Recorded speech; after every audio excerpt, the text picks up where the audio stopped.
Mic check, 1, 2, 3. Mic check, 1, 2, 3.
This is a mic check for Tart.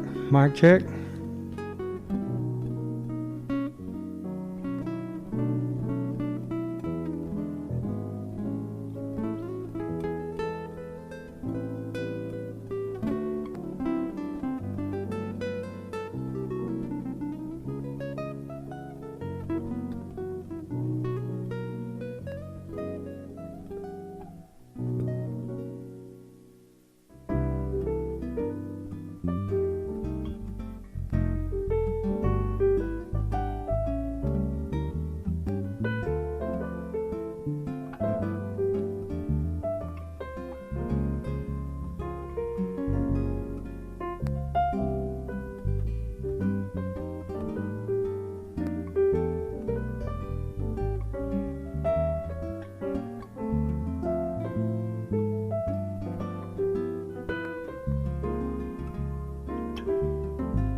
Good evening and welcome to the Normal Public Schools regular meeting of the Board of Education. Ms. Sasser, will you please call the roll?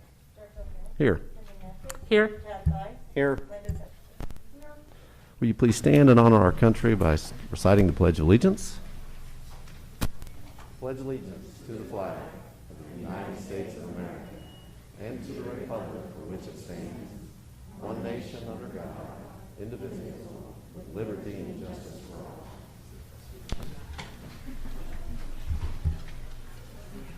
First item on the agenda tonight is public comment. We welcome public comment, however, it's necessary to limit public comment to 3 minutes per person. You'll be given a 1-minute warning prior to the end of the 3-minute period. Board members cannot respond to questions or comments during public communications, and the board reserves the right to limit repetitive comments. If you are in the hallway, we will wait for you to be here, so no need to rush. All right, first up is Sean Bauman.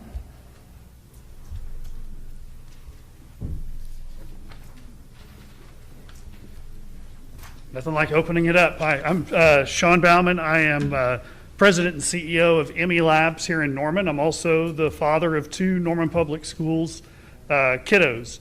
I'm here to talk to you about, let me take a step back. I'm in a kind of a unique position because we've got testing lab. We're doing COVID testing for our community.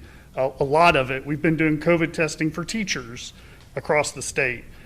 We just finished up testing of the Norman Public Schools teachers. So we've got access to a lot of information, a lot of data about testing. There's really no reason for someone who wants a test that they can't get a test, especially right here in Norman, Oklahoma. So this is a unique thing that's happening. There's no other school district in the state that has this kind of access to testing. One of the things I wanted to bring up is, as you may or may not know, COVID-19 is really only a major healthcare problem for people over 65 that have comorbidities. It is not typically a problem in children. It is not typically a problem in teachers in that age group that don't have these underlying health conditions. Just to give you a little bit of an example of what's going on in September, in our testing in Norman, what we're seeing is about, I have the numbers right here. The people that are positive, about 70% of them are in the 18 to 21 year olds. Okay, so that's where the spread is in our community right now in the month of September. It's in that age group, in the places that age group is going. And a lot of times, teachers are not going to overlap with that age group. Kids are not going to overlap to a large degree with that age group. In the Norman Public Schools teacher testing that I mentioned earlier, we offered testing to all of the teachers, all the staff, all of them, and we found 23% received testing, which is a great percentage. I think that's a great opportunity. I think one of the things I wanted to highlight is in more public schools, they've received 30 days of in-person instruction to Norman's 4 days of in-person instruction. And the thing that's interesting is both Norman and more public schools have similar number of COVID cases in their school system. Not in their community, but in their school system. So I think that's something that we need to relook at how we're closing schools. I'm 100% for 5 days a week in-person instruction. We need that. Our kiddos are falling behind those in other communities. Thank you very much for everything you're doing. I know these are hard decisions that you're making every day, and I appreciate everything that you're doing. But please consider going back to in-person school 5 days a week. Thank you. Sean, and I don't typically respond, and this is not to your comment, but for other speakers coming up, is the echo bad for you, hearing yourself speak right there? A little bit. So maybe, Yeah. Is it okay that we shut the one door instead of all 3 for the speakers? Okay. You are number 1 and our test. And thank you. Thank you.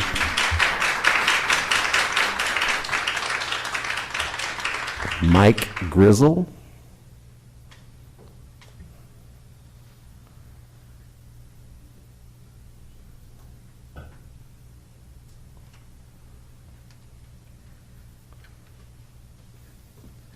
Members, good evening. I had a couple of questions, but realizing that you're not going to answer those, I'll forego those. So I do have just a couple statements that I would like to say. With my three children in high school, one in high school, two in elementary school, we came back here to do in-person learning. We moved away 20 years ago. We purposely chose to move back to Norman, to go to Norman schools. Myself and my wife are both from here. We don't understand, nor do we think it's fair, that private schools in our community and surrounding communities can operate without masks. They seem to be doing fine. From what I understand, teachers that have school-aged children are allowed to bring their children to the school, which again, I don't know if that's true or not, but if that is true, it seems extremely unfair and hypocritical.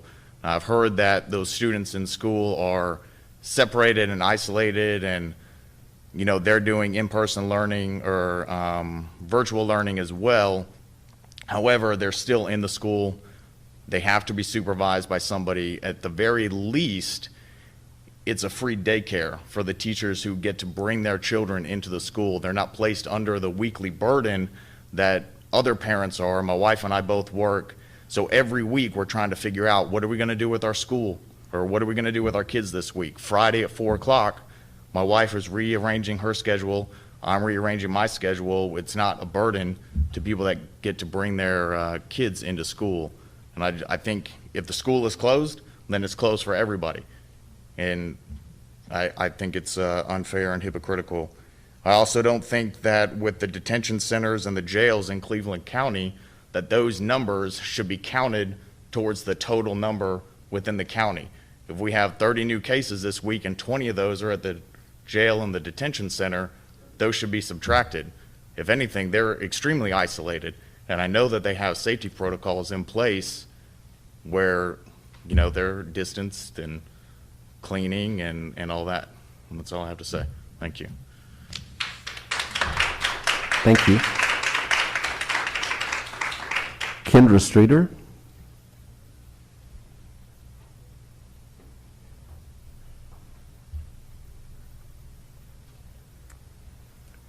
Hi, Kendra Streeter. I don't have anything written down, nor am I really all that prepared. However, I do think it's pertinent that I give my personal story. I have 2 children, one in 4th, one in 6th.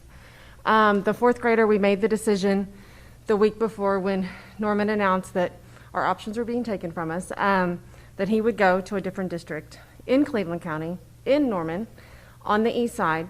Thank goodness they granted us the transfer. And so what I think is very telling to me and very upsetting as a parent is that I live in 2 worlds right now. I live with a 6th grader in middle school here in Norman that cries. She's not a crier. I cry because she's crying. She begs to go to school. I am blessed that I work from home. I do work though, and I've become a lot of different teachers I didn't know I could teach. I went to law school for a reason. I don't do pre-algebra, but I'm learning. And then I have a son that we drop him off. He is starting his 6th week in person every day. And he's happy. He loves it. He's learning. He brings books home. We talk about things. And, my kids love learning. They're good kids. They're smart. They're motivated. We like Norman. But I spent half my day today figuring out where I can put my 6th grader because she came to me this morning and said, I don't want to do this anymore. And, when you watch other schools in our county, I can drive to more in three minutes. Doing what they're doing and being successful and doing what's right by these kids, I feel like Norman's failing, and I can't figure out why. I want to have faith. I want this to succeed. I own our house. We don't want to move. We don't want to put the kids in private school. But I feel like our hands are being forced because they're not getting what they need. They're not getting what they deserve. And these are children that have everything in the world. And I have nieces, great nieces, that go to school on the other side of town here that haven't logged in for 2 or 3 weeks. You're talking middle schoolers because their mom is a single mom and works all day. You know, you're leaving behind not only those kids, but even those that have two parents trying their darndest. So I just think it's time you figure out what's important in this district, if it's your kids and their well-being, or if you're going to take some stand and be the only ones that are going this alternate route. I think you just have to decide which one you want to do so we as parents can decide where to put our kids. Thank you. Thank you. Kristen Thomas. Kristen Thomas.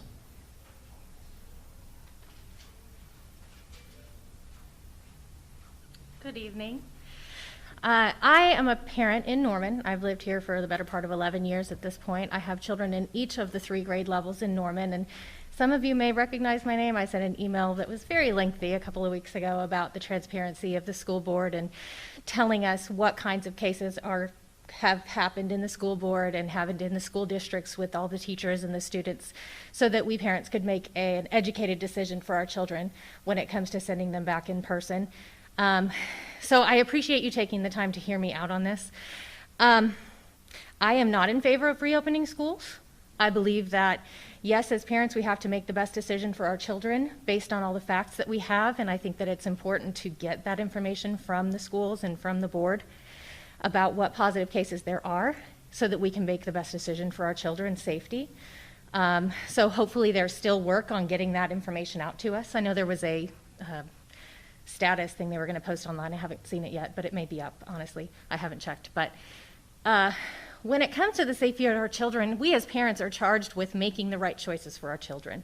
Since when do we allow our children to dictate our decisions?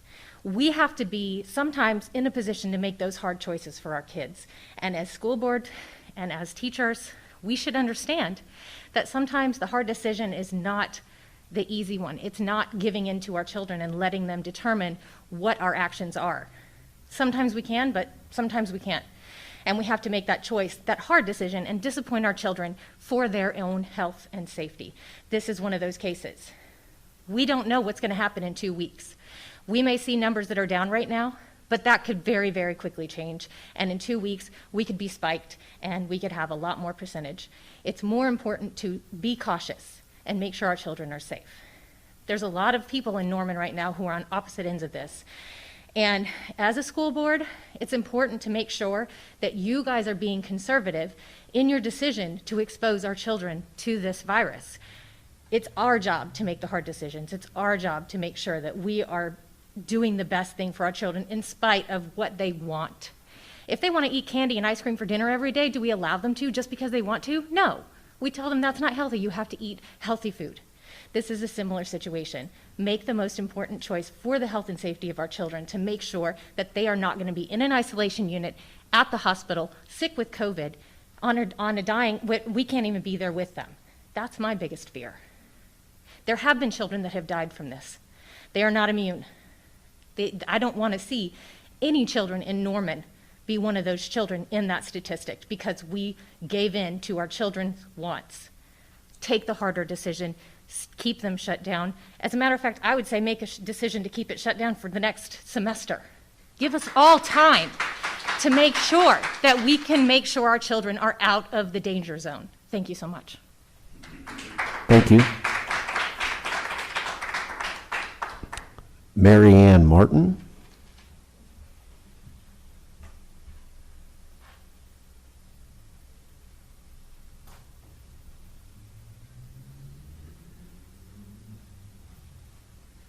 Hi, good evening. I had a script, but I'm going rogue because I just had to respond. I'm directly addressing agenda item 5. My name is Marianne Martin. I have a PhD in mass communication, and I just bring that up because I landed on the list of very vocal parents and teachers that were somehow responsible for things being closed in town. I could care less about a football game. I could care less. I was too busy navigating my kids' schedules because the district made the right call to close our schools, and I was fine with that.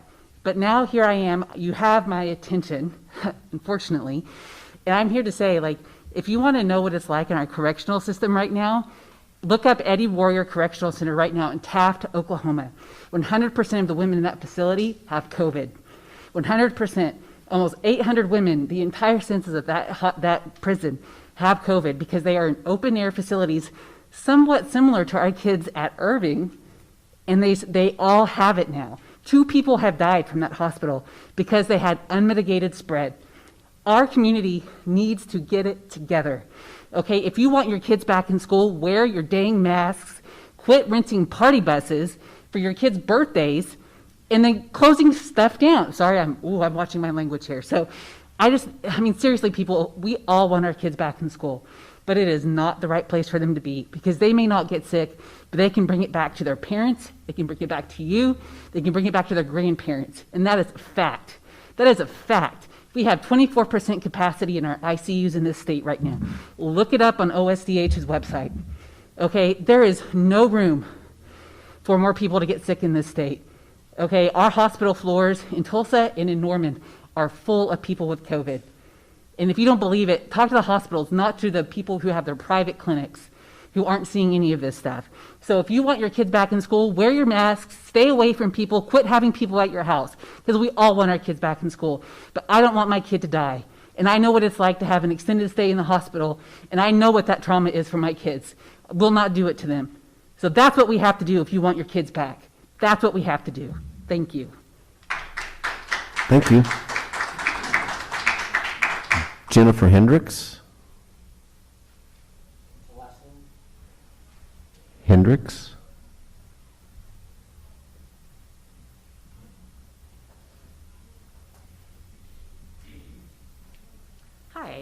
Hi, my name is Jennifer Hendricks. I have a son who's now a junior and a daughter in 8th grade. My daughter suffers from anxiety, and her greatest fear is she's going to give me COVID and kill me. So I'm dealing with her panic attacks at home. She was afraid for her brother to go back to school because she didn't want him to kill me. So that's what we're dealing with here. It's nothing pretend. We have had a child die in our community from this disease. This isn't something we're making up in our heads. It's something other countries and other communities have demonstrated without any doubt that we can mitigate if we just have the decency and the common sense to wear a mask and socially distance. What does that cost us, really? What does that cost each of us? Really nothing. And I'm happy to do that for each and every person in this community. I'm grateful that I can do that. I will continue to do that. What I find disgusting is people, as Marianne mentioned, thwarting any reason, any consideration for anyone among us who might have had cancer, children included, teachers included, lupus, diabetes, anything of that nature. That doesn't mean they deserve to die, and we can prevent that from happening at no cost. This district has been an excellent district. As a speech-language pathologist, I have wholeheartedly told parents with children with disabilities, Norman schools will take care of your child. I have told many people that. You and I know what Mr. Bell did for kids with disabilities. I had no qualms. I cannot say the same to you today as I stand here. That makes me sick. It disappoints me that I can't look a parent in the eye and say, your kids will be taken care of in Norman Public Schools. I don't trust what you guys are doing. You're not showing us the actual numbers of COVID cases in our community. I don't know where you're getting these numbers. No one agrees with your numbers. Stop changing the goalpost. We need consistency. Our children need to know what's going to happen for the next several weeks. As soon as our feet are under us, you're pulling out the rug with a new plan. Teachers, parents, kids, we need to know what's going to happen for the next several weeks. We want to work with you. We can make this work. Just give us a plan. And let the teachers have input in what the plan's going to be, because who better to tell us how to make this work than our teachers? Thank you very much, and I appreciate your time. Thank you. Marcy King.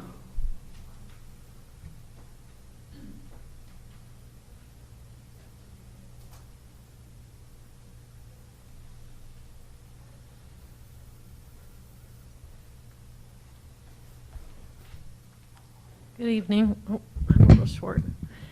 I'm here reading a letter from a teacher who was a little bit worried about retribution, so she asked for someone to read. I'm here to address safety protocols within Norman Public Schools. First, the safety of students, staff, and community members is in jeopardy because of the increasing cases of COVID-19 in Norman.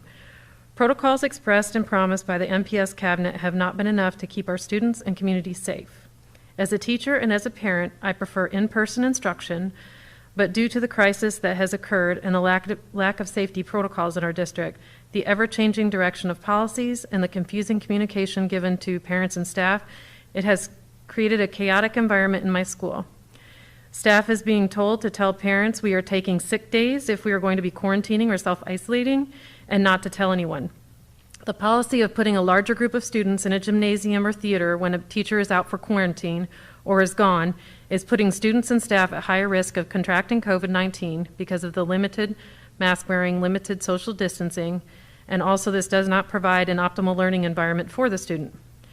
Another safety concern I have is the protocol of not informing an entire class when there is a COVID-19 case. We were told that if there was a case in one of our classes, the entire class would be informed. This policy was changed to the 6-foot, 15-minute rule. As a parent, I would like the truth if a student in my child's class was positive because I can decide what is best for my child and family. If I am not given the, this is too small. If I'm not given the choice to make an informed decision for my child and the family, the possibility of creating a dangerous situation is imminent. What a terrible event it would be for Norman Public Schools to lose a student or one of their own to the virus. By being cautious, prepared, and informed, the school district and the community can act in a responsible way to flatten the curve. The working conditions in my school have caused undue stress, anxiety, and a feeling of disorientation.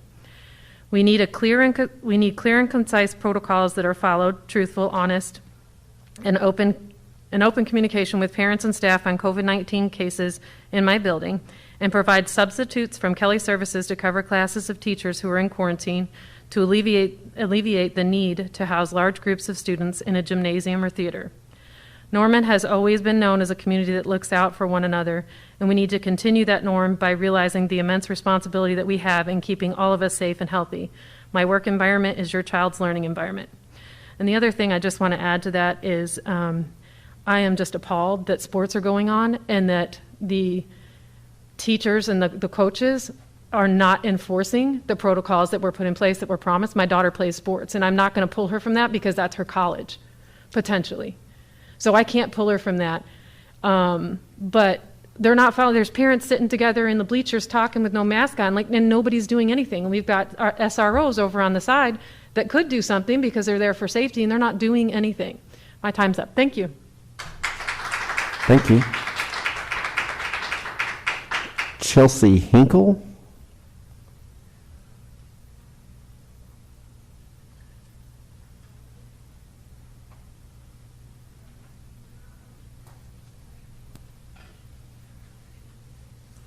Hello, thank y'all for having us. This is my first time to come up here, so I'm a little bit nervous, but I can say I've grown up, I've lived in Norman my whole life, and now I'm a parent of 2 daughters. I've got a 1st grader and a 4th grader, and I can't speak to what's right for everybody's family, but for my own personal family, the safest thing is not to be in the public school. We have family members who are at risk, and we don't want that brought home. Even though I know my age group and my daughter's age group is a much lower risk, there's still a risk. I've heard of cases, and so it's just not right for us to be there in the public school setting. What I really wanted to speak to, though, is that we've been to online school this whole semester, and we chose Norman Public School Teacher for online because we love Norman Public Schools, we love our school, we wanted those teachers, and we expected that we would have, that there was a plan for that, and there really hasn't been. When all the kids went back to online or back in person, the daily online education stopped. The live sessions where they actually got to spend time with their teachers and their classmates and ask questions and see other kids ask questions that maybe they weren't confident enough to ask. And as soon as all the kids went back in person, the online lessons became just pre-recorded, couple of instructions, assignments that don't all work correctly, And so just no engagement there at all. And so now we're back to online school, and I'm excited because my kids are finally getting live daily teaching again, where they can have that interaction. It's twice a day, PE's happening, music's happening. And so what I'm most scared about is 2 weeks from now, if kids go back in person, it's going to stop again. And so I have two very smart young daughters. One's in gifted and talented. The other one's probably going to get into that too.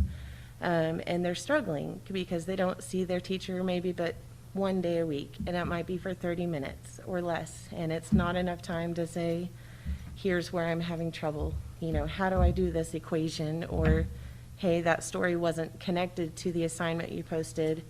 Can we fix that? And so it's just a real struggle, the type of online education that's been happening. But I do hope that it continues and that something is found to improve it. I think the biggest challenge it seems to be for our in-person teachers is that they don't have the time to step away from their class and go do the online. They've still got, you know, these students at home and the students in person, and they don't have the support to be able to step away from their class and come make a call, you know, with us online students. And so they feel that we're getting left behind, and I agree with them, and we just don't know the right approach to fix that. So I hope that it can be found. It could be that we need more substitutes or teachers to come in just to do online. I know some schools have that option, just dedicated online teachers. I know our gifted and talented teacher is dedicated to online, and she has several schools, and so she's able to meet with us. So thank you so much for your time. Thank you. John Otto.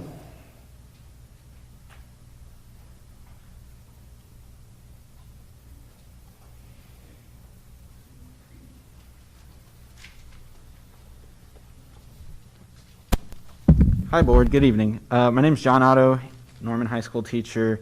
The words I'm going to read to you are not from me, but from my colleague and friend, Jillian O'Connor. This is what she wrote. At the beginning of September, I expressed concerns to my principal and other board members about returning to in-person instruction, specifically clarification on what safety protocols would look like in terms of social distancing guidelines, etc.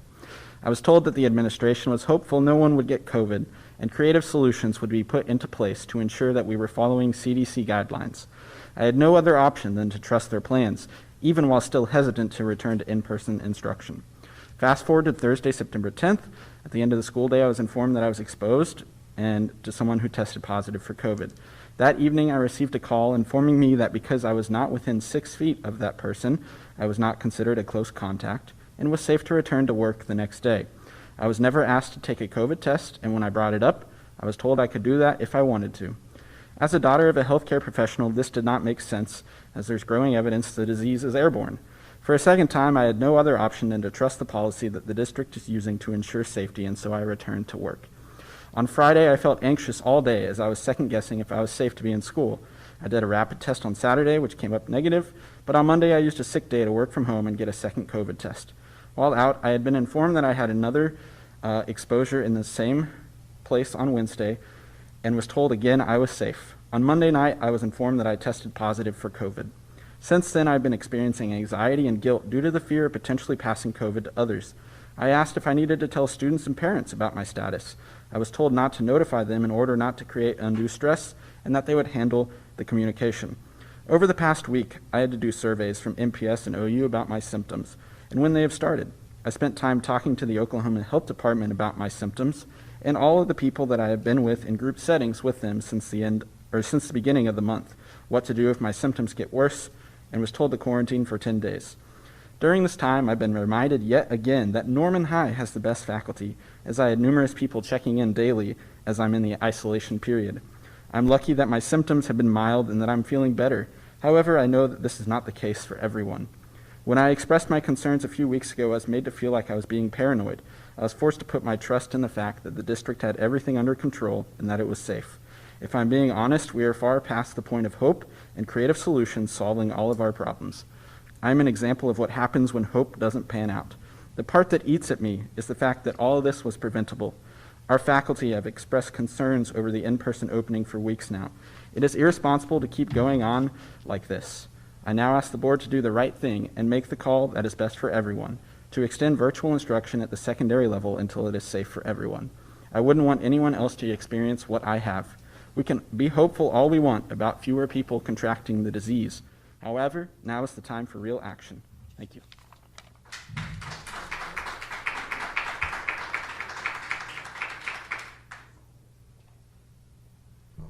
Thank you. Flora Ellis.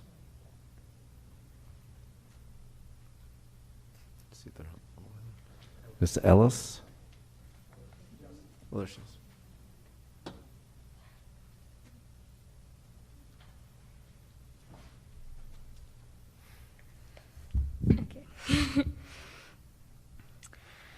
As a student at Norman High School with the 504 plan, I recognize that some students need to stay in school. But the key word here is some. Most of us, especially those of us who are in high school and middle school, should not be in the school infecting each other. The number of students at my school alone who have gotten COVID within this year is honestly terrifying and despicable. Even if they are not majorly affected themselves, their families are. Either whether that may be financially for them having to take care of someone who is slightly sick, or whether that can be affecting an older family member. Keeping schools open for special needs students with IEPs, 504s, high need students or at-risk students, or those who are not safe in their own homes, have already been recommended. In fact, there are provisions in state guidelines for reopening schools.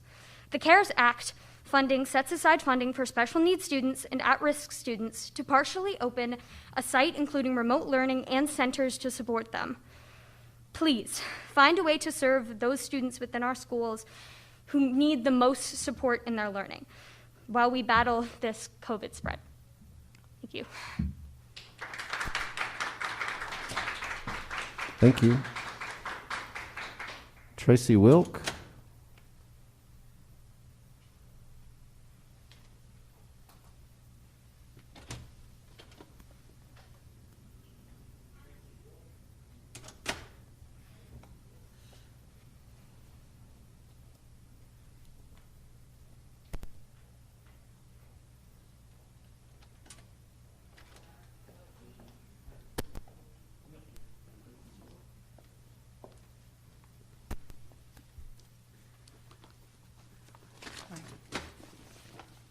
My name is Tracy Wilkie. I'm a Norman resident. I've been a Norman Public Schools parent since 1999. Obviously, my older kids are graduated. I have a youngest in elementary school and a child at the high school. I'm a social worker. I train emergency response personnel, and I've been back in the classroom since June. I hear all of these words, and I've experienced so much of what others have also experienced. I have children with anxiety. We tried virtual. We're both are now enrolled in tradition. I myself have gone through the cycle of exposure, quarantine, re-exposure, the time of waiting, finding out you've been exposed a week later.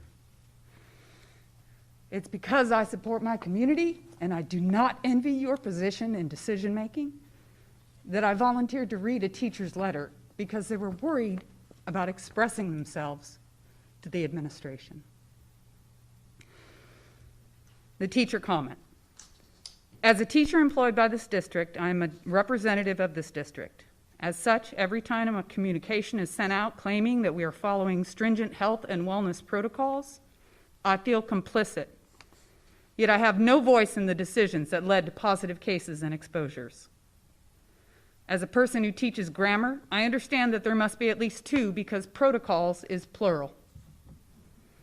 It seems like we're following the ones that allow us to keep students in class at all costs, regardless of collateral damage. We're not following the ones from the CDC that guide school districts to look at their local communities for evidence of COVID-19 spread. Norman numbers are available, and Norman is where our staff and students live. Yes, I understand that the state is looking at county data, but we decided as a district not to follow state recommendations. We're not following the ones from the CDC. We're not following the OSSBA recommendation to transition remote learning at orange level, not 2 weeks later. I guess it's semantics. We said we were going to follow recommendations, and teachers and families made decisions based on that claim. I believed we would follow the recommendations that keep people healthy. We've taught in person at the elementary school for 2 weeks at Orange Level 2, and teachers and students have been exposed and gotten sick. We've scrambled to cover classes for a shortage of substitutes. My best go-to substitutes chose not to sub this year because of the changes that have occurred having to go through Kelly staffing and because they didn't feel like it would be safe.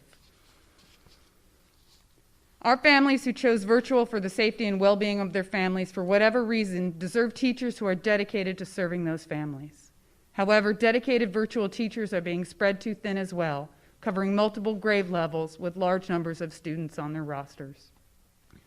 Teachers are... Thank you very much for your time. Thank you. Cynthia Rogers.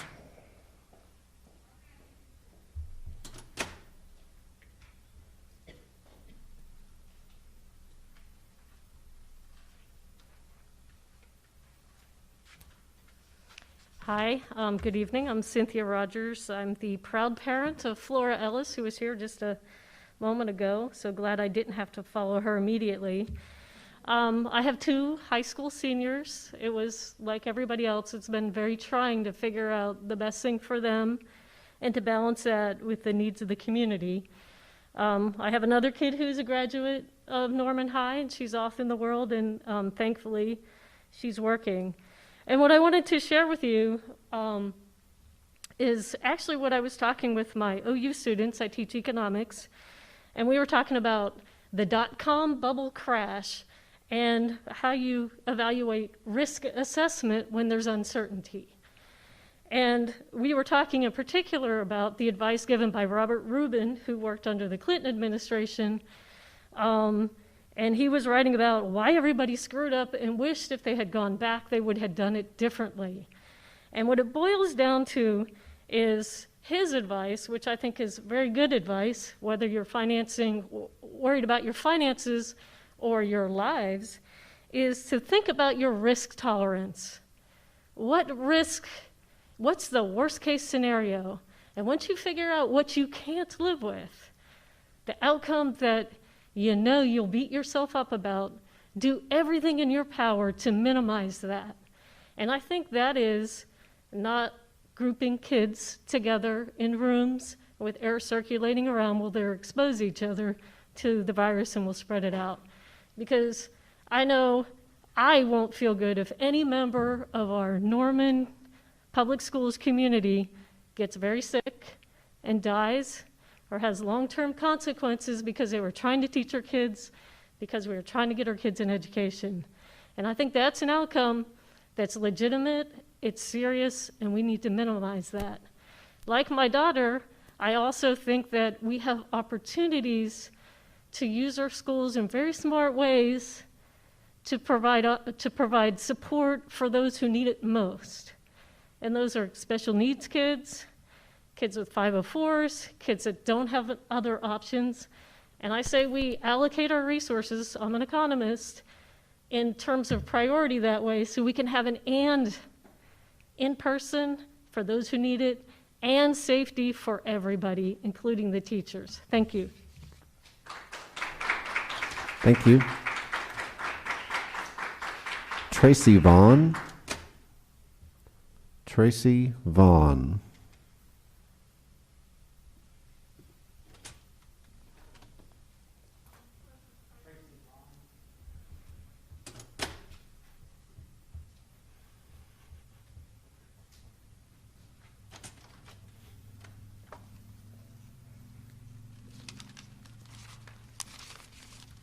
Hi, I'm Tracy Vaughn, and I come here tonight not just for kids and teachers. I come here, I am a crossing guard for the Norman Public Schools. And we have just kind of been thrown under the bus this season. And I'm just not happy. First of all, we lost our boss in 1st of August for retirement. And there was no one in charge of us. I think there's 35 crossing guards. I'm speaking for myself.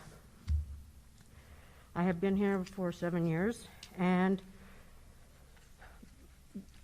by what I'm reading from an email I got today, I'm being cut some of my privileges, some of my pay, and I'm just kind of not with it about it. You're about to lose, some of your crossing guards because of the email that we received. We stand out in cold weather, rain, snow, ice, windy days, holding a heavy stop sign.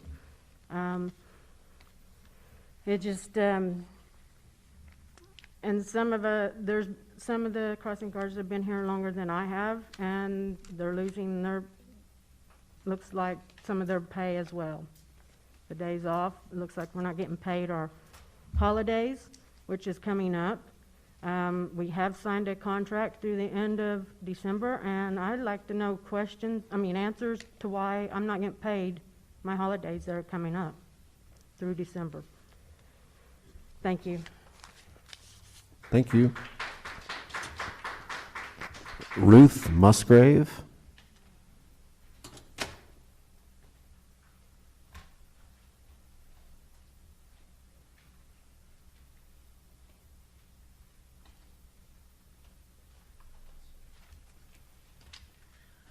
Hi there, I'm Ruth Musgrave. I'm also a crossing guard. She kind of stole my thunder, but I've had 4 kids that went through Norman Public Schools, graduated from them. I've been a crossing guard for at least 11 years. And yes, we just got a memo today that stated that our pay is changing. And we have a contract that we signed through the end of this year. And this memo we got today said this is beginning with the September paycheck. And so it looks to me like instead of being a monthly salary, we are now hourly. And it does not include holidays, sick time. I mean, when we get holiday pay, we only get paid the 2 hours we normally would work. So it's not a lot of money involved on Norman Public Schools' part to pay us that. But anyway, it's just, I don't know what's going to happen to the hours we've accrued already. Do they just disappear, or, what are the changes?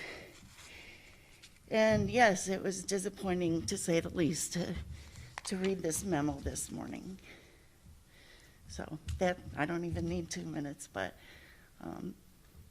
anyway, that's that. So thank you. Thank you very much.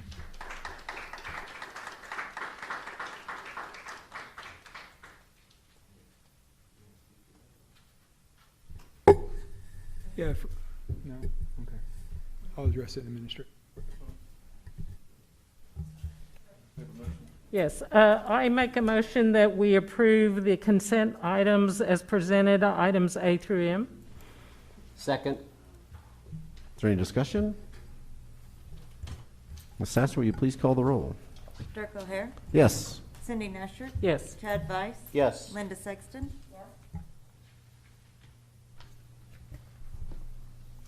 All right. Mr. Milner.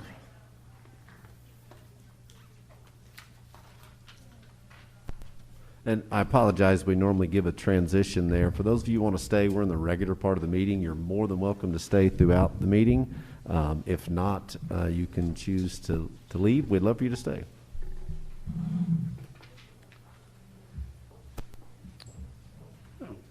Mr. President, Dr. Millerino, members of the board, I believe we have online with us Matt Peacock with WPM Design Group. So as you may remember from the 2019 bond, part of that safety and security was addressing playgrounds. And so in that, we have tonight a presentation for you with regards to some detail and plans going forward with how we will be addressing the playgrounds. Not that all equipment will need to be replaced, but we do believe through Mr. Peacock's strategic planning, and a purposeful approach through the process that we really have designed some programming there that we believe will really deliver on the taxpayers' money. So with that, I'm going to turn it over to Matt.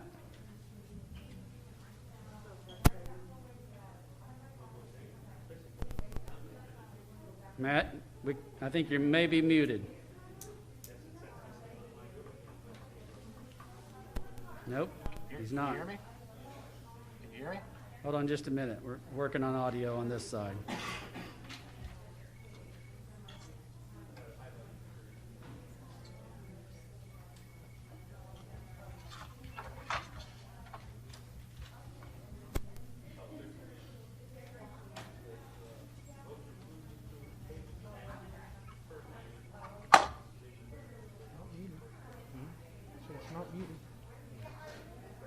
Can you guys hear me?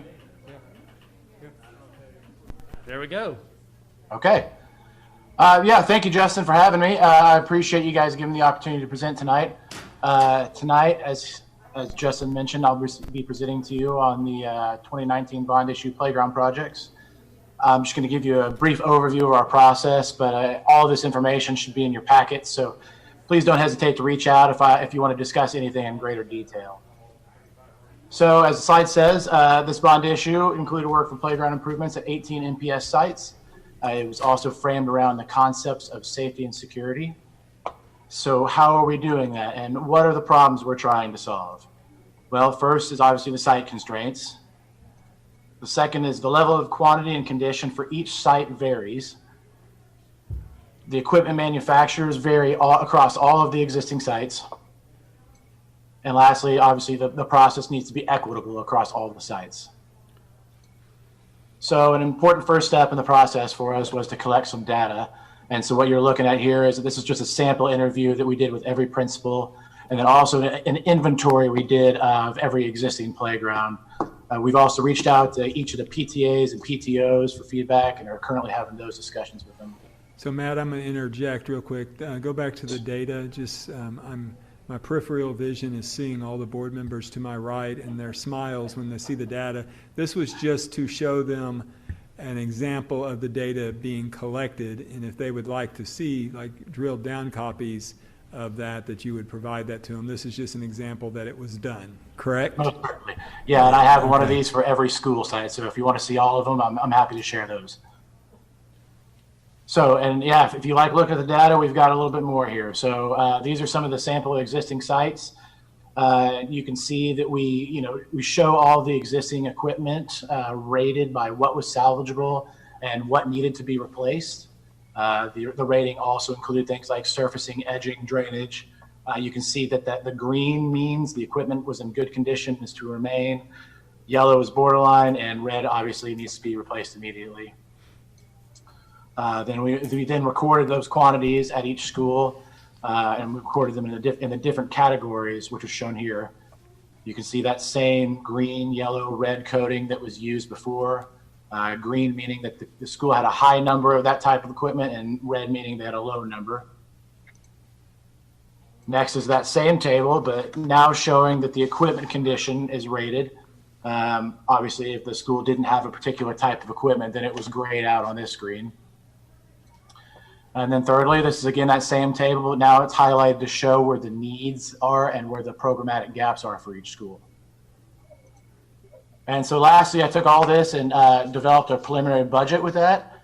We used that to balance each of the school's needs with the available funds, and this gave us our starting point for design. All of this data also gave us some metrics to evaluate each one of the schools comprehensively so that, again, we can make sure to make all those decisions equitably.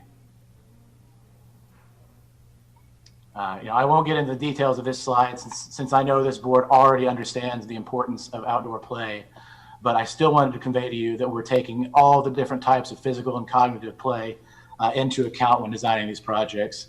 It's really, really important to us that we check all of the boxes and don't leave any holes. And so what makes a great project? Well, obviously all ideal playgrounds have all these components, the least of which is nature.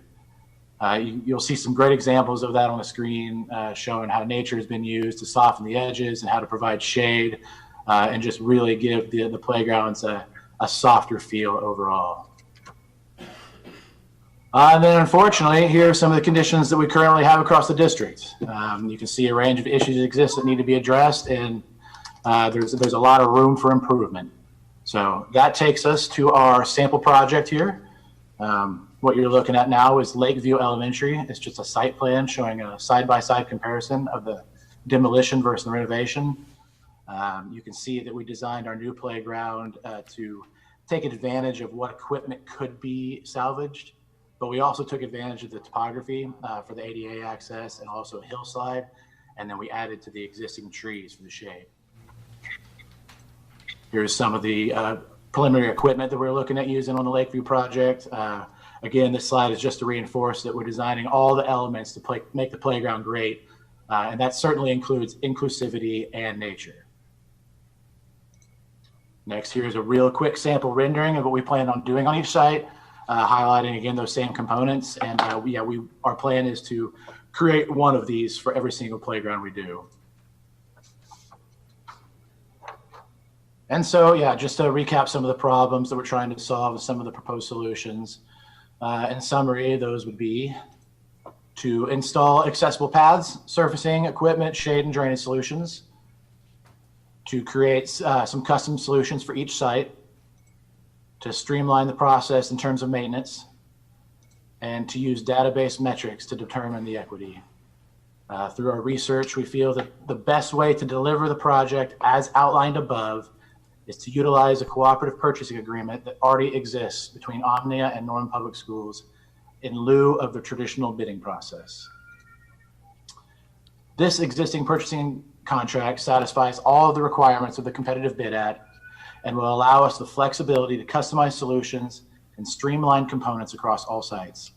This will improve maintenance efficiency and reduce equipment downtime. The contract will also yield substantial bulk pricing discounts and construction time savings, all of which will allow us to over-deliver a better project on less cost. Lastly, I just want to quickly recognize some of the other collaborations we've had on this project. First, we've been working in concert with BW Architects and Bulk Construction to coordinate the work areas, the construction areas, and any future phases related to the school expansion projects. They have been extremely helpful in that regard, so I definitely want to give them credit where credit is due. We've also been in contact with the PTOs and PTAs, as I mentioned, to get their input on the designs. We've been in contact with Norman PD to evaluate the designs for public safety.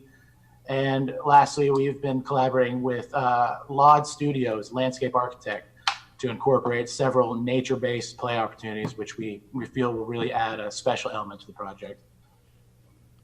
And so that just wraps up everything. Again, thank you for your time. I'm here to answer any questions if you have any.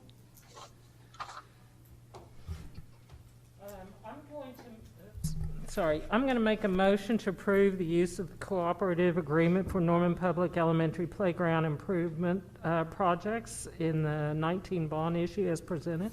I'll second the motion. Is there any discussion? I just have one quick one, Matt. Have we used them before? Yes, currently that contract is open between the district and you guys have been using them, I believe, for textbooks or some material of sort.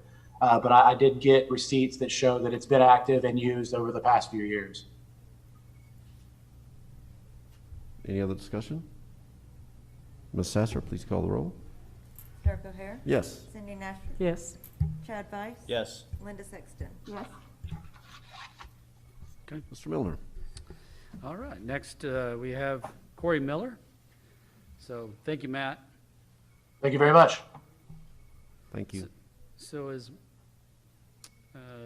Corey appears on the screen here, I think we've mentioned previously, as we've kept you up to date on the re-roofing projects with regards to Longfellow and Cleveland, would be brought to you soon, and so that is now. This one was a project that really got delayed with the original spring quarantine, as it was one of the latter pieces. But then we also put a pause there, making sure we had a good bid market. And so we waited a little bit. We've now moved forward with that. And Corey's going to go through that process and the bids that we received. I believe that is in your backup with font size to your liking. Good evening, everyone. As Justin mentioned, I'm Corey Miller with Architects in Partnership, and I'll be presenting on the bid tabulation for Cleveland and Longfellow re-roofing projects. The base of design, as well as the manufacturer included in our low bid tonight, is from Carlisle Syntec Incorporated. This is a 135 mil TPO roofing system. It includes a cover board of high-density polyiso with a coated glass facer. Insulation is also polyiso and will be designed to meet the 2006 Energy Conservation Code. The roofing system will include a 20-year no dollar limit warranty that'll extend up to 90 mile per hour wind with 3-inch hailstone. And the edge metal, as well as its finish, will be included in that warranty from the manufacturer as well. We solicited 3 unit prices in our bids. The first one for damaged metal roof deck replacement, the second for damaged Tectum roof deck replacement, and the third for damaged roof insulation replacement. Included in the bid also is to clean the existing roof drain lines, scan for damaged existing insulation, raise utility lines and equipment as necessary, provide new tapered insulation where needed to add drainage, and to include fall protection on roof hatches, including existing roof hatches. This is a detail, our standard detail for our overlay roofing. Majority of the roofs qualified for overlay, and that's going to allow us to take advantage of the existing roof insulation and also to save costs and tear off. We'll simply remove the ballast and then be able to add the new insulation and cover board and then TPO system on top of all of that. At Cleveland Elementary, the areas shown in blue are included in the scope of work. And at Longfellow, the areas shown here in green are included in the scope of work. Cleveland had about 26,000 square feet. Longfellow has 95,000 square feet. This table shows our compilation of bids. We actually had 7 bidders, but the 7th not included here only bid on one of the sites. So I really just wanted to show these numbers for comparison. The low bidder that we are recommending is highlighted here in yellow. And they also had some of the corresponding low unit prices, so that's a good thing as well. The low bid will include, base bid and all alternates for both sites as a combination, a single contract for both Cleveland and Longfellow. And that bid package total is $1,289,285. And just for comparison, our budget price was $1.8 million. Are there any questions?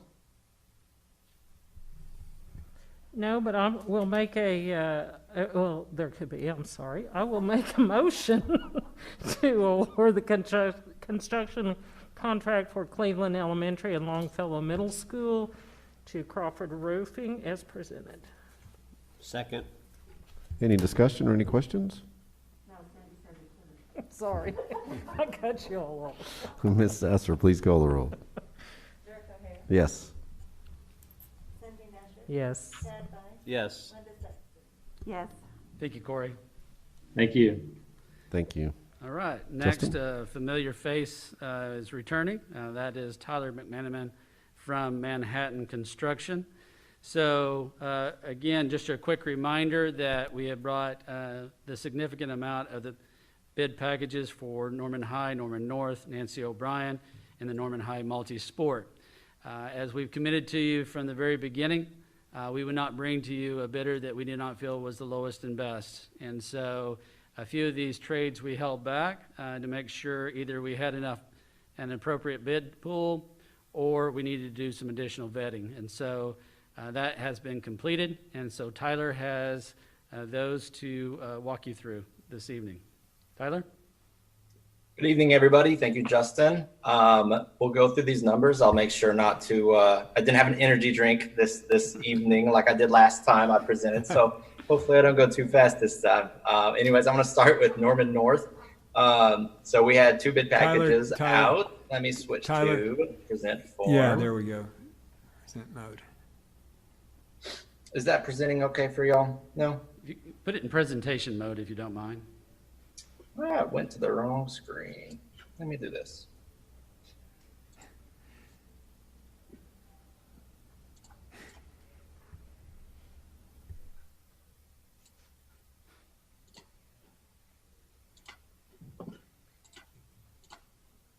There you go. How's that? Is Perfect. that good? Yes.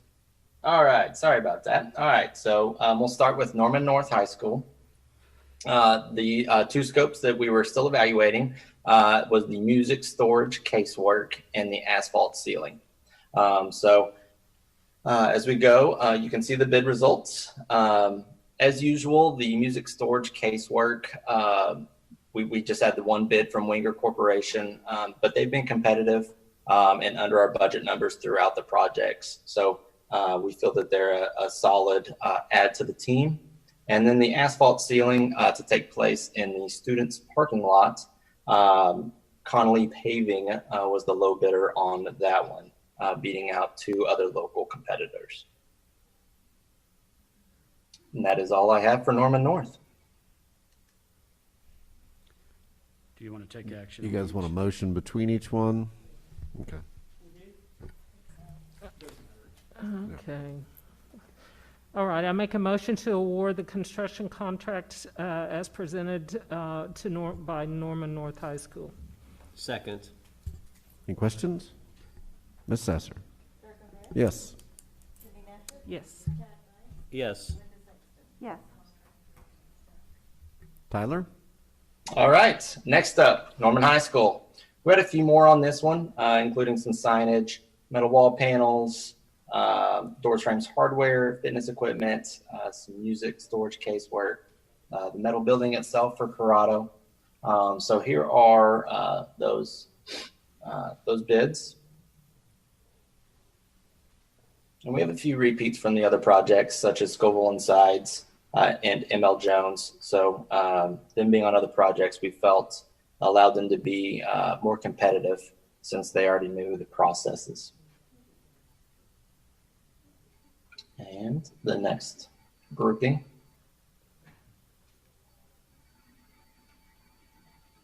And Vanguard Builders, we were excited to get them on board. They are local to this area. So although we only had 1 bid from them, we had 3 committed going into bid day.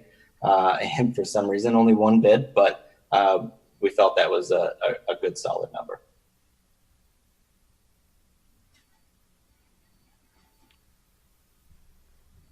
So you would like me to name every single one of these contractors? Just approve it under Norman. Okay, thank you very much. Okay, I make a motion to approve the contractors as submitted for Norman High. Second. Any discussion? Tyler, I've got one question for you. It seems like we're still struggling to get bids. Is this something we can continue, assume that it'll continue, or is it going to get better? What's the future look like? Is that question directed towards me or towards Justin? That's towards you, yes. Tyler. Okay. Yeah, on this one, we struggled a little bit more than we have on the previous projects and scopes. I tried to include on here, we had commitments from all of the contractors listed to provide a number. They told us yes. We made countless calls and still just struggled. So it's unfortunate, but just as they get busy or depending on other bid dates, sometimes just choose not to bid us. The metal building systems, this was actually our 2nd bid. We didn't get any bids the first go round. So we bid it the 2nd time and then really vetted them. Some of these specialty contracts like that music storage casework, we're going to consistently only get about 1 since it is a Wenger specified product. But as I mentioned a couple months ago, we do take numbers from millwork contractors as well, if they can match it or come close, to try to keep that one competitive. Regarding the metal wall panels, that one's always a difficult one to find bidders for. And when we do, sometimes they like to charge quite a bit. The door Hey, frames Tyler. hardware, Piper Weatherford just had a incomplete scope, so we did have a couple numbers there, but unfortunately they left out a portion of the FEMA fund or FEMA doors. So unfortunately we weren't able to accept their number. And then they gave us an ad which ended up being more than what Scoville and Sides was whenever we combined what they were missing. So we tried to at least do some due diligence that if we didn't have more than one bidder, at least something to compare to on a somewhat competitive level. And some of those scopes, if they were longer lead time, we would just end up rebidding if we didn't feel they were competitive. So I don't know if I really answered your question, Dirk, but I hope that I did. I'll take another stab at it. Do you think this is going to continue? I mean, when you get one bid on a metal building, that makes me a little nervous. I mean, there's a million metal building manufacturers out there. So do we think this struggle is going to continue? No, I don't think so. The subs are busy again. The general subcontractor market, the COVID impact that we saw early on some of our numbers, where we saw some more competitive bids, that is passed in the general subcontractor market. The material starting to catch up a little bit. But generally, I think that if you do your due diligence, you should be able to continue to get more than one bidder. Thank you. Ms. Sasser? Yes. Yes. Yes. Yes. All right. Next, please.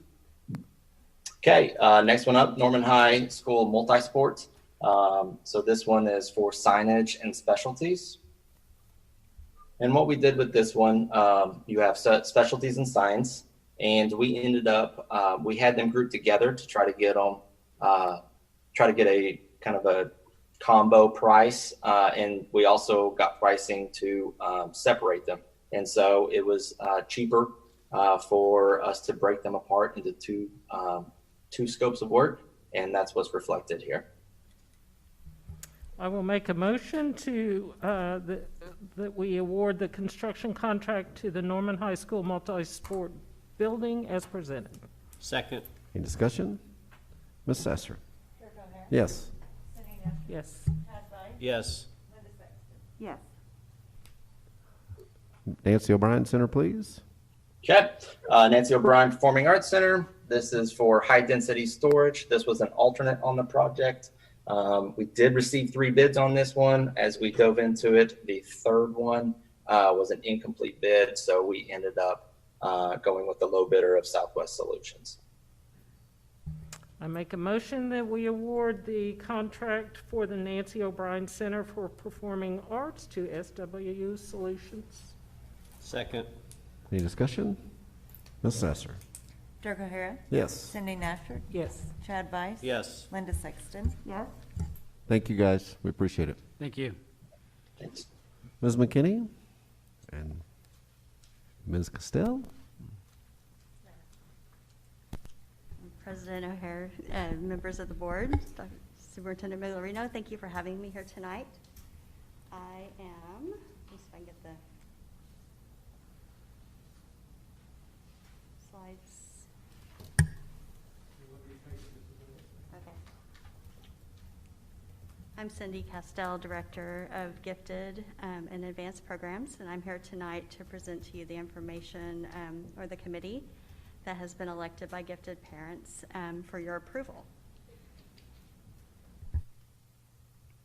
So the mission of the GT Committee is to enhance the bridge between families and Norman Public Schools educators through communication to families and honoring the perspectives of families and educators, and doing that with our values of integrity, inclusiveness, collaboration, and optimism.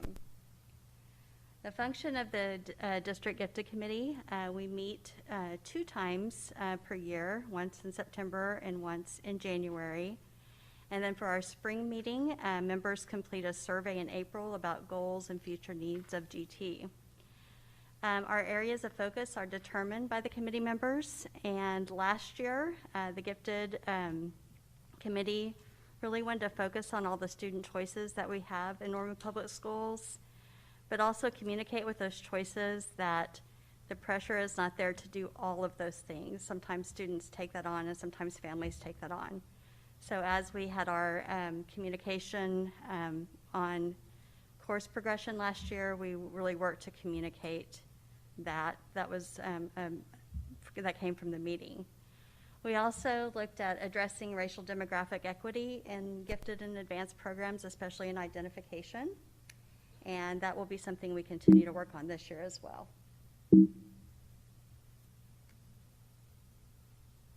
So the process of electing members, we start with nominations and self-nominations requested from all GT parents. Those are emailed out.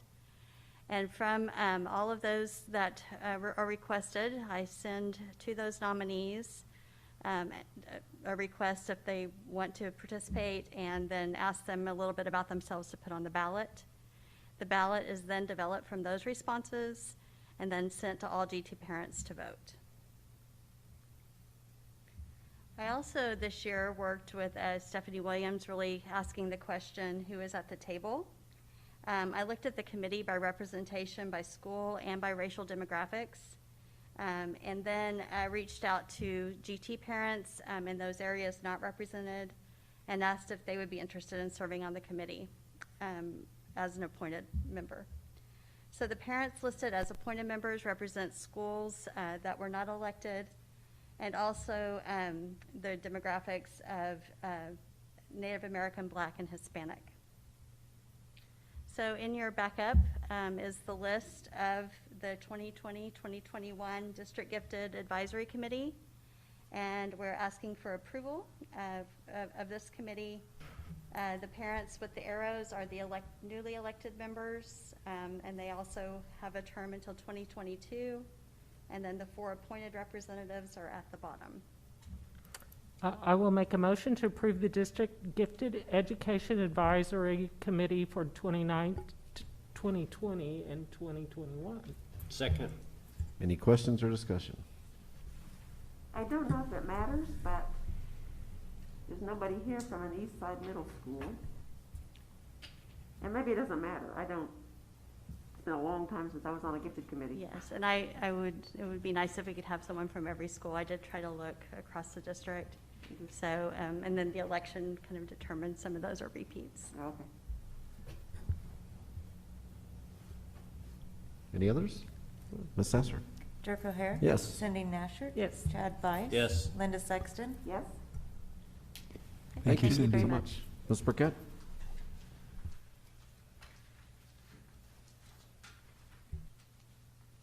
Good evening.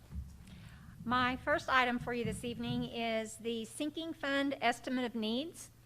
I will remind you that as a school district budget act school district, we don't have an estimate of needs for all of our funds, but we do still annually have an estimate of needs for the sinking fund, because the sinking fund is where our property tax money comes in from the community to pay off our bonds that we have sold.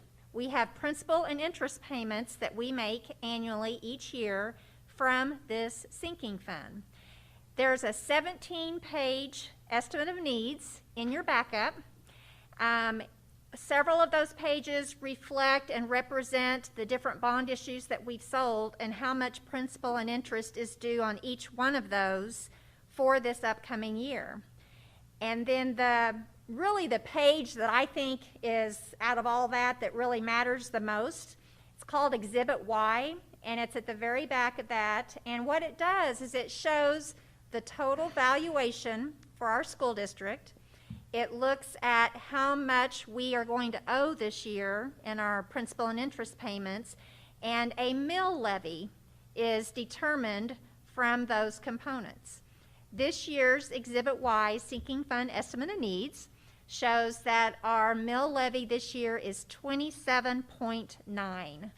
To give you a frame of reference, last year it was 28.8, so it dropped 0.9 mills this year. One of the main reasons why we saw a slight decrease in that mill levy is because our assessed valuation grew. When you have more assessed valuation, then everybody, that just kind of drives how much of the total then of that interest and principal payment is due from each tax-paying entity, and that growth in our valuation this year was one of the factors that dropped our mill levy. Our valuation this year grew by 6.6%. Make sure I'm saying that right. 6.6%. We're just over $1,094,000. That's a bit of a growth compared to where we've been the last couple of years. The two preceding years, we grew 3.1%, and last year 3.6%. So the other thing I will tell you is that growth up to 6.6%, a portion of that growth is because the University North Park TIF 2 was paid for through the city's work this summer, and so that property valuation for that TIF 2 is now part of our assessed valuation. So that was added in, and that's one of the components and one of the reasons for our growth up to that 6.6% in valuation this year. So I would present this for your action and approval tonight. If you have any questions, I'll be happy to answer any. So,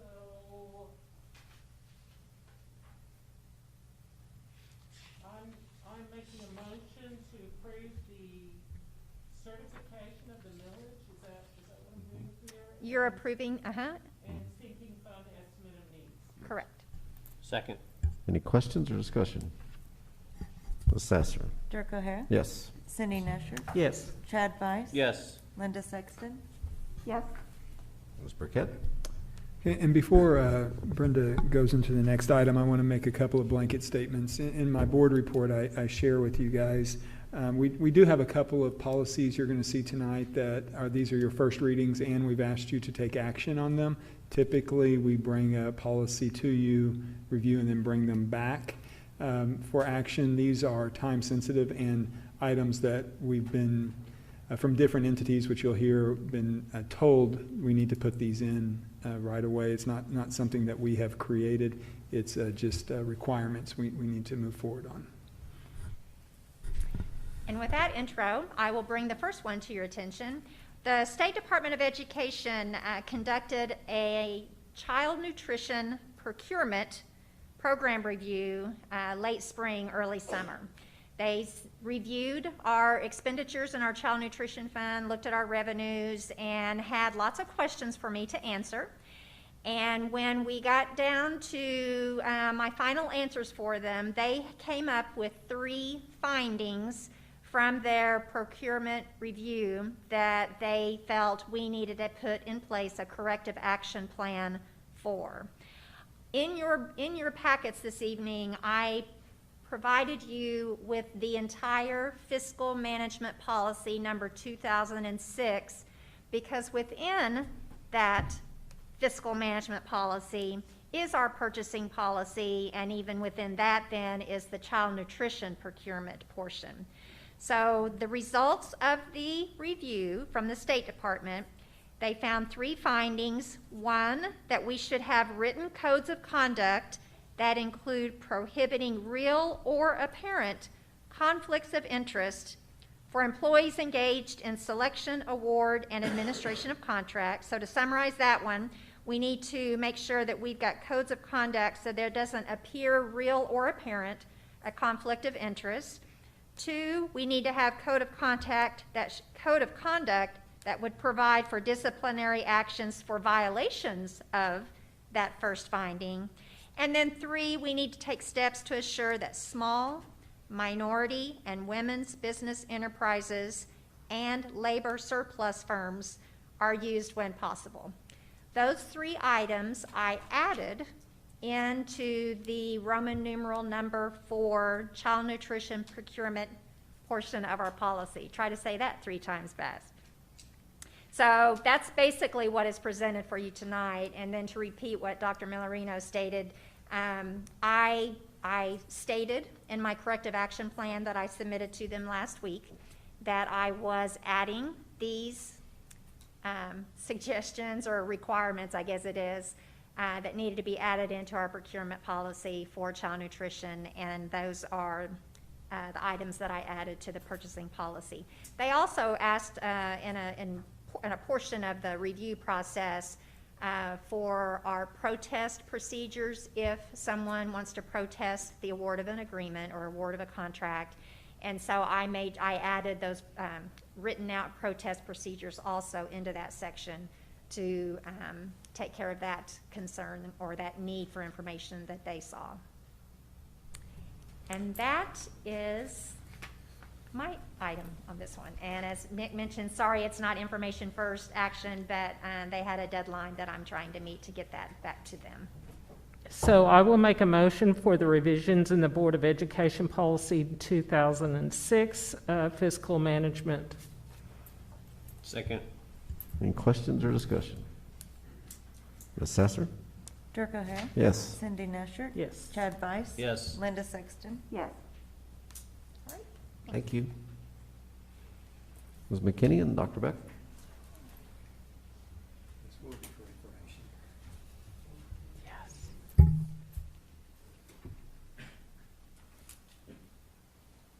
Good evening, President O'Hara, school board members, and, and Dr. Millerino.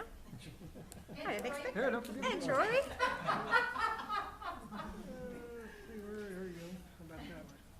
That one looks good. Can I do this right here? Yeah, there you go. Okay, thanks.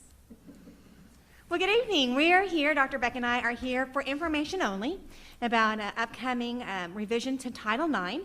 These revisions are being brought to you tonight because of new federal regulation and rules that require us to make changes and to update some language. So, first, policy 3007, section 3B. There's some language in there. It's the exact phrase is during school hours. This phrase really is not needed based on recommendations from OSSBA as well as the new federal regulation and guidelines. It doesn't matter when alleged sexual harassment happens, we actually need to investigate it. So we would like to strike that phrase. And then in policy 4001, to begin with, we'd like to update, or actually we're required to update, our definition of sexual harassment to include pervasive, severe, and objectively offensive sexual nature, which can include sexual advances, requests for sexual favors, and other verbal, nonverbal, written, or physical conduct of a sexual nature. So I'd like to update that definition. In addition, and this is a big change, is in the past, we've either had to have notification or should have known that a possible sexual harassment could have happened. We actually now have to have actual notice. So they've taken out that should have known, and that's been updated in 1C. And 1D, under disciplinary action, we found some language that needed to be taken out. Students don't receive a written admonishment under disciplinary action, so we wanted to take that out.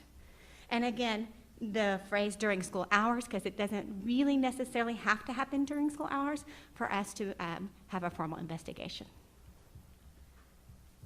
Under 1E, procedures for filing a sexual harassment complaint, we'd like to update some terms, changing the term complainant to the reporting party, changing the accused to the responding party, and changing the word complaint to a report. We also have updating the steps of how to file a report. And Dr. Beck's going to talk to you about Section 2. Good evening. In addition to Title IX adjustments, we are also examining racial discrimination policy as well, so you will see some adjustments coming back in that regard, specifically adjusting our definition of racial harassment, and we will be mirroring our language with Title IX investigations as well. So that would change, changing complainant to reporting party, changing accused to responding, complaint to report, and updating some titles of district positions throughout the policy as well. Again, this is for information only. We would be happy to answer any questions you may have. Any questions? Thank you. Thank you. Ms. Nevels.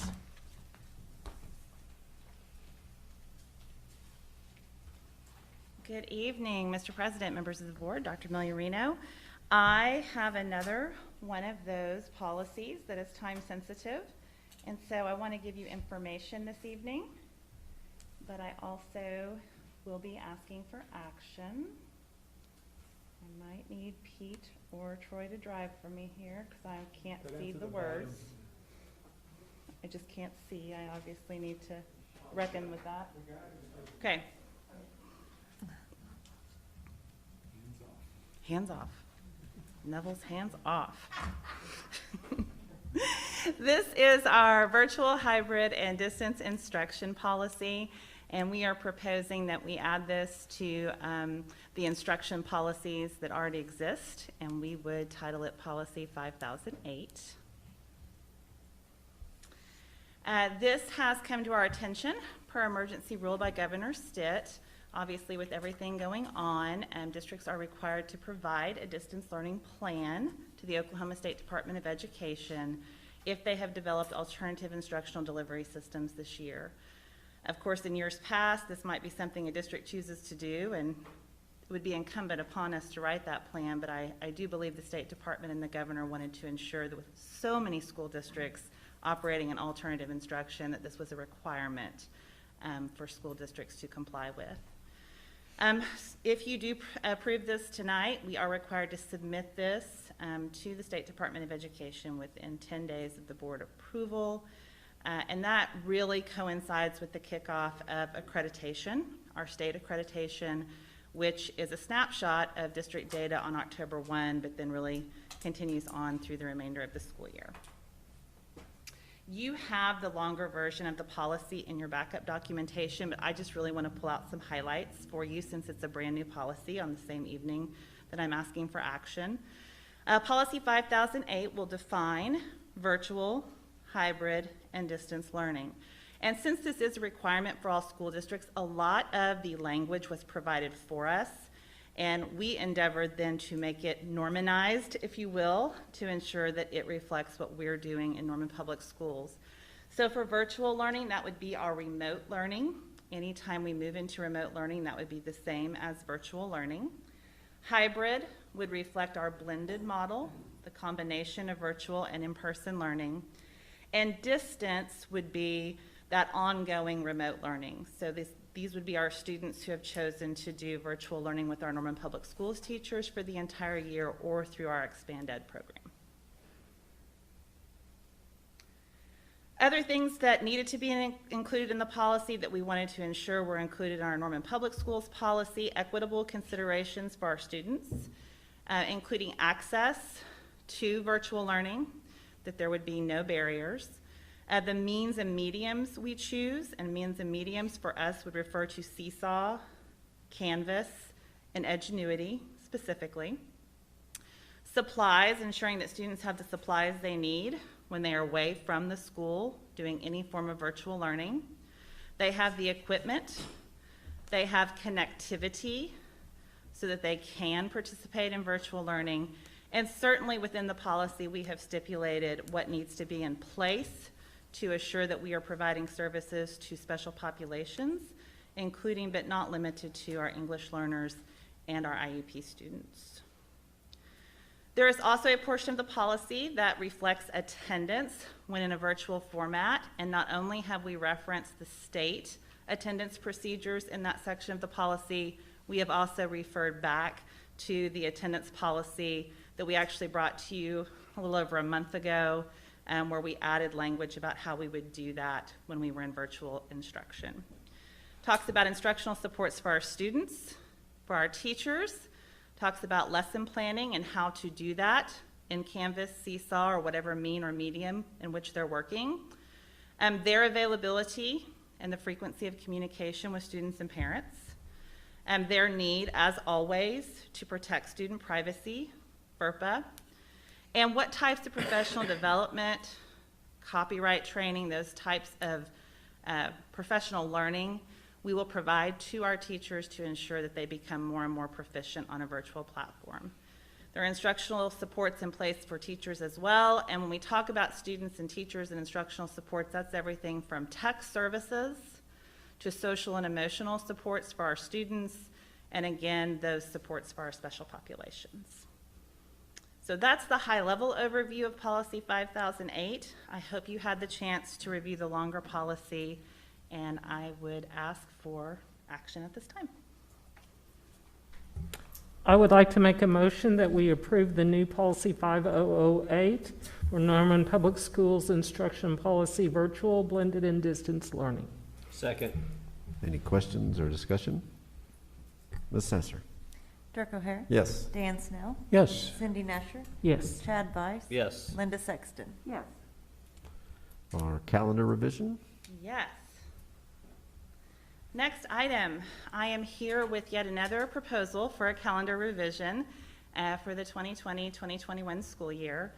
I have captured on this slide kind of the progression of our journey through calendar revisions as we've journeyed into this COVID pandemic world.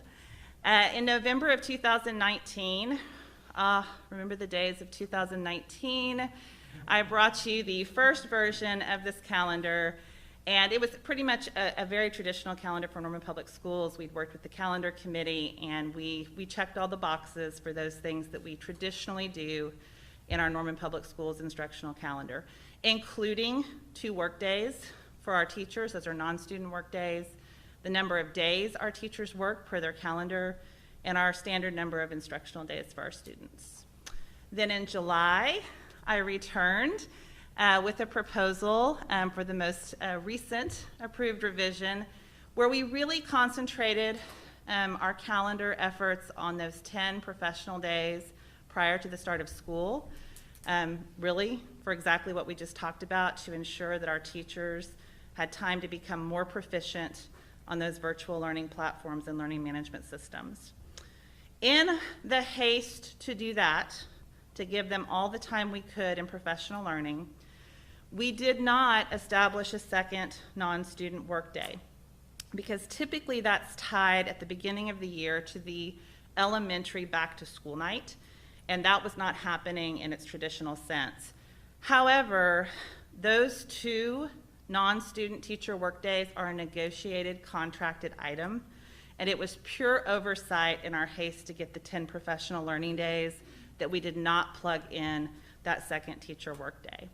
Now, where it gets a little tough is we are locked in. We are at exactly 182 days for our teachers at this point, and we are sitting at 173 days for our students. So my proposal, I went back to that November 2019 calendar approval. I went back to the notes from calendar committee. One of the things that teachers requested that parents liked on that original 2019 calendar was having a day after winter break where teachers would return without students to do records and to prepare for second semester. We now have winter break going through January 4th, which is a Monday.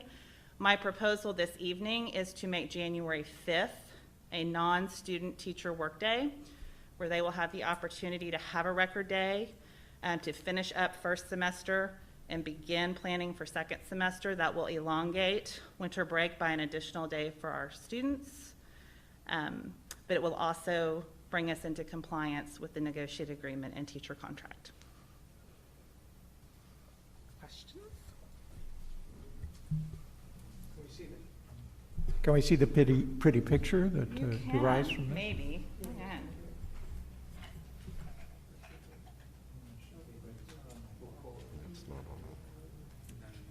It doesn't want to show you the pretty picture, but I promise it was attached. Well, here it is, right here, in its glory. All the colors of the rainbow. Holly McKinney's got one too. So I will get you a copy of this so you can see the change. Really, it's a new blue box on the 5th. Linda. My question is, moving to 173 student days? Yeah, so what will happen is that we had 173 student days. This will drop us to 172 student days of instruction, but it will maintain the 182 days of teacher contract. But what's our state requirement for student days? We're fine because remember that you give me the option of doing days or hours, and I still fall within my hours that I need. So, yeah, I'm just over here thinking, we're just assuming they're not gonna have ice and snow and floods and hurricanes. That's not going to be an issue We this year. have a teeny tiny bit of wiggle room even then, and I mean Okay. teeny tiny. Okay. But yes, we have a little bit of wiggle room there, but I'm still in compliance on hours. Well, I figured you were, I just trying to figure out how.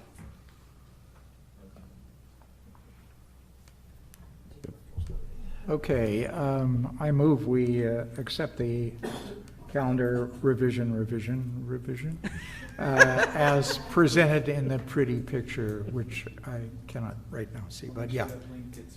Second. Thank you. Any questions, discussion? Ms. Sasser? Dirk O'Hare? Yes. Dan Snell? Yes. Cindy Nasher? Yes. Chad Weiss? Yes. Linda Sexton? Yes. Thank you. Thank you. I'm gonna give Dr. Snell mine. No, Is there any new business? Thank you. no new business. Administrative staff reports? Yeah, brief one. First of all, I do want to, as always, thank everyone who showed up this evening to give public comment. Always learn a little bit better where people are, and just really am very appreciative. There were a couple who spoke this evening that are crossing guards that I want to say you're going to get a personal response from someone on our team. 2 years ago, so the board knows, we did move crossing guards from reporting to Mr. Prevet to the site principals. So that is who they report to. Obviously, we need to work on that communication. But secondly, in regards to the memo that did go out today, we'll talk to them individually because in no means are we going to cut anyone's pay. We just need to do a better job of communicating and helping them understand where that is. So we'll be reaching out to them personally there. Also, as you know, we're obviously in the situation that we've been with COVID-19. We've been following the same model without change for quite a while now. There is a lot of talk out there that we're going back and forth and inconsistent. I think one thing that I will say is that we've been the epitome of consistency over the last many weeks in regards to the model. Now, the model does dictate that there is back and forth, but as far as following the model that was put out, we are doing that, and I feel that I need to say that for you guys. I'm talking to the board, as you know. But with that said, every Monday we send out a message. We typically provide a forecast regarding the status of in-person instruction, and then again each Friday after the COVID-19 report is updated, and then we confirm the following week's instructional plan. However, we shared with families today, I don't know if you've had a chance to read it, that the Oklahoma State Department of Education has modified their guidance for schools as of last Friday. I believe that was the change.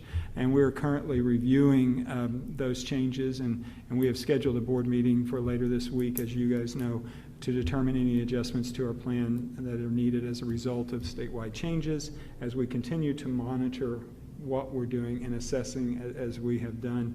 And I just want you to know that we will keep families and teachers and students apprised of anything that comes from that.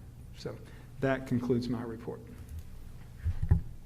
Any Board of Education reports?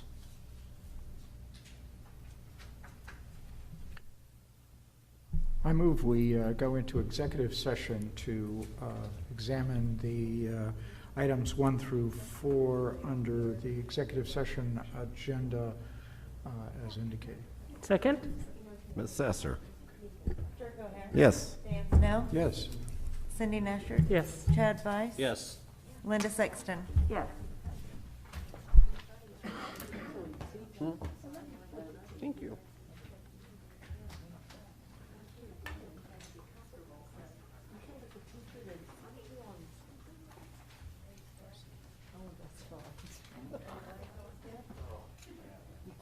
one of those, can you? Actually, today was big. Better not. You'd be way behind. I'd be way behind. I should be back 2 hours. So it's just.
I move we return to open session. Second?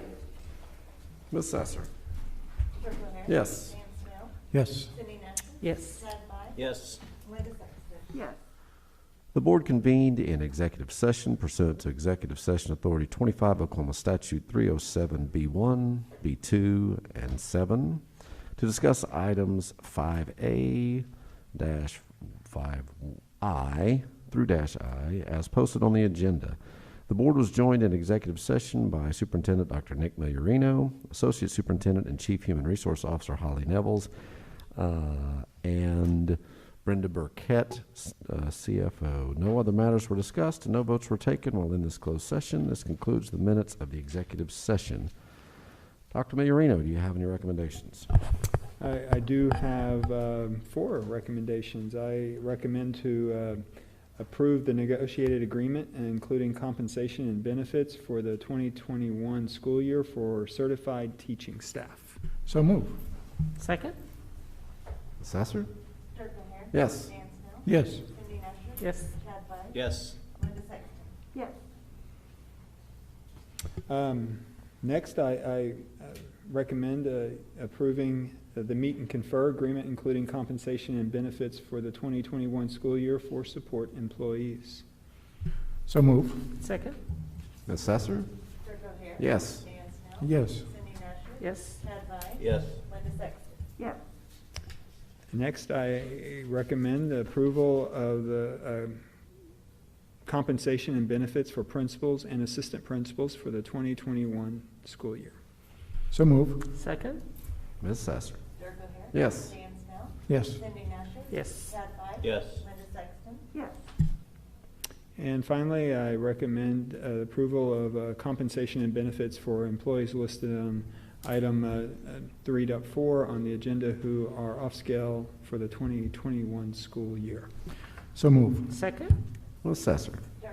Yes. Yes. Yes. Yes. Yes. I move we adjourn. Second? Ms. Sasser? Yes. Yes. Yes. Yes. Yes. Meeting adjourned.